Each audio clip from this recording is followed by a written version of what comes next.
Hello future doctors, તો રીનીટનું result આવી ગયું છે, તો તેને કઈ રીતે ચેક કરીએ તે જાણીએ. સૌથી પહેલાં તમારે ક્રોમ અથવા બ્રાઉઝર ખોલી લેવાનું છે. તેના પર એનટીએની ઓફિશિયલ વેબસાઇટ nta.nmc.in સર્ચ કરવાનું છે અને એનટીએની પહેલી વેબસાઇટ ખોલવાની છે. એનટીએની વેબસાઇટ ઉપર જ રિઝલ્ટ ચેક કરજો, કોઈ બીજી અન્ય વેબસાઇટ ઉપર ચેક ના કરો.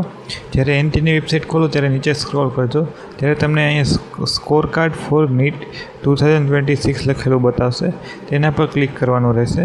જ્યારે તમે તેના પર ક્લિક કરશો ત્યારે ઘણીવાર ટેકનિકલ ગ્લિચ પણ જોવા મળે છે. તો તમારે અહીંયા એપ્લિકેશન નંબર અને પાસવર્ડ નાખવાનો છે. જ્યારે પણ તમે એપ્લિકેશન નંબર અને પાસવર્ડ નાખશો ત્યાર પછી તમને રિઝલ્ટ જોવા મળશે. આ વેબસાઇટ ઉપર ઘણા વિદ્યાર્થીઓ રિઝલ્ટ ચેક કરતા હોય છે. એકસાથે ઘણા બધા વિદ્યાર્થીઓ રિઝલ્ટ ચેક કરવાના કારણે ઘણીવાર ટેકનિકલ ગ્લિચ જોવા મળે છે અને સાઇટ ઘણીવાર ખુલતી પણ નથી. જો તમારે આવું પ્રોબ્લેમ ફેસ કરો છો તો ગભરાવાની જરૂર નથી.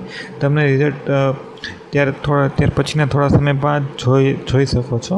તો ચિંતા કરશો નહીં, તમને રિઝલ્ટ જોવા મળશે. પરંતુ જ્યારે આવું ટેકનિકલ ગ્લિચ આવે ત્યારે ના ચેક કરતા, થોડા સમય પછી ચેક કરજો. જો ત્યાર પછી તમે કેપ્ચા નાખશો અને એપ્લિકેશન નંબર અને પાસવર્ડ નાખશો, પછી તમે ત્યાં સબમિટનું બટન દેખાશે, તેના પર ક્લિક કરવાનું રહેશે. જ્યારે તમે સબમિટનું બટન પર ક્લિક કરશો ત્યાર પછી તમને રિઝલ્ટ ચેક જોવા મળશે. તમારું નીટ યુજીમાં તમારો કેટલો સ્કોર બને છે તે જરૂરથી કોમેન્ટમાં જણાવજો. તો જ્યારે તમે સબમિટ પર ક્લિક કરો છો ત્યારે તમને તમારું સ્કોર કાર્ડ જોવા મળે છે. તો આ મુજબ તમને તમારું સ્કોર કાર્ડ જોવા મળે છે.